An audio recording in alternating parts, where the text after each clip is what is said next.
انت تبع مين؟ مين معاك؟ They just wanted to know who was cooperating with me, اتكلم. who was working with me. Telling them was not an option. Simple as that. I prefer to die. Majid Shafei grew up in a prominent Muslim family in Egypt. But even at a young age, he struggled with Islamic beliefs and practices. There was a lot of violence. There was no place for forgiveness. There was no sacrifice. There was no woman rights. There was no minority rights. He was also troubled by the persecution of people in other religions, especially when he started making Christian friends in college. I saw how peaceful they are. I saw how forgiving they are. I saw the principles and the values that they have. So I didn't understand why you want to persecute people that they are that peaceful. And I needed to know what truth that these Christians have that I was not even allowed to hear it. To get answers, Majid went to his Christian friend Tamer, who in turn gave him a Bible. And the more that I read, the more that I saw this amazing Lord that came on earth to die for us, for our pain and sins and disease. And I saw all of his sacrifice, all his love. That's when I came to the conclusion, that's when I came to the revelation that that's the God that we should worship, that's the God that I want to follow. Majid committed his life to Jesus Christ.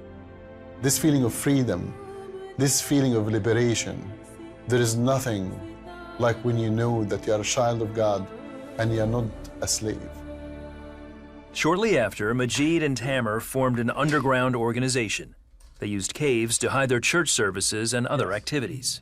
We built one Bible school, one medical clinic, and we established, a newspaper asking from the Egyptian government to give us our rights. The government responded by targeting the organization. One day, Egyptian soldiers discovered one of their caves and opened fire. Majid and Tamer were there. One of the Egyptian officers aimed at me. I didn't see Tamer dead. So the officer shot, and that's when Tamer pushed me on the ground and he took a bullet and he died for me. And his last word for me was, continue the fight, never give up. Majid escaped and continued his work. 3 months later, Egyptian police forced their way into his home and arrested him. An officer came and he said, I need to know everything about you, who you are, who working with you. I told him I don't know anything, I don't know what you're talking about, I don't know what organization. And he told me, you want to play tough, we can play tough together. I told him, tough is my middle name, you don't need to worry about that. Next day, they transferred me to Abu Zabal prison. For the locals, Abu Zabal prison is called hell on earth. Trying to get information, interrogators began systematically torturing Majid. You're underground, you're bleeding from everywhere. You're beaten, there is no even a window in your cell. It's underground, is absolute darkness. Absolute darkness. And the only thing that you can hear is the scream of the other people with you in the other cells. I really thought I would die there. Very few people came out of it alive. Very few people. After 2 days, Majid feared he would betray his friends. Lying down in a pool of my own blood, that was my prayer. I told him, Lord, I want to thank you for your gift on the cross. I don't regret believing in you. You died for me, and I will live and I will die for you. However, Lord, you made me out of flesh and blood. You know how weak I am. And my only request to you is to kill me before tomorrow morning. The next day, his captors brought in dogs. Majid braced himself for the attack. There was absolute quiet and calm. So I removed my hand away from my face just little by little. And that's what I saw. By God, all 3 dogs sitting around me, none of them moved one single step. The another 3 dogs came, sit in the same position with one little different. The middle one took a step forward and he licked my face. I got the same message that the officers got, that maybe I'm alone, but I'm not lonely. Somebody else here with me. His interrogator returned the following day. This time, he made him an offer. He said, you tell me the name of your friends, I will release you. I will make you witness in the case. I will release you. He listed everything that any man will desire.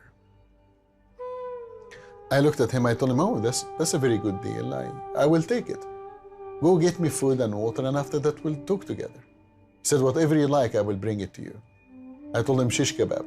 He went, he bring an Egyptian food. I sat down, I ate. He told me, now you tell me the name of your friends. I told him, listen, we're a big group.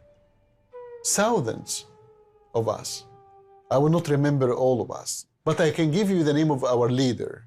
He told me, okay, give me the name of your leader. I told him the name of our leader, Jesus Christ. If you can catch him, catch him. Retaliation was severe. Majid remembers enduring 2 more days of torture before losing consciousness, and later, waking up in a hospital. It took him months to recover, only to face charges of treason in Egypt's military court. And I would tell you what I told the judge in this day. If loving Christ and if worshiping him is a crime, I'm guilty as charged, Your Honor. They gave me the death penalty. Placed under house arrest, Majid waited for his execution. He was unaware that his organization had planned a rescue. They came with arms. They was able to attack the Egyptian soldiers. They just grabbed me. And that's when we put everything in the car, crossed to Alexandria. During this time, the Egyptian police put my pictures in every newspaper, in every magazine, every TV shows. That's when my friends told me, you have to leave the country. You cannot stay any longer. To avoid capture, he made his way east to the port city of Taba. There, he took a jet ski and navigated his way past Border Patrol boats to make it safely to Israel.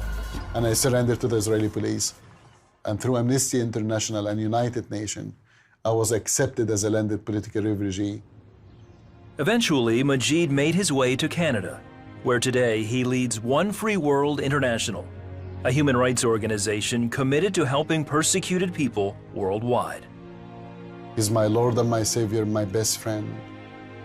And he walks with me wherever I go. He just walks with me. Once you know that you found him, there is nothing else matter after that. Nothing else.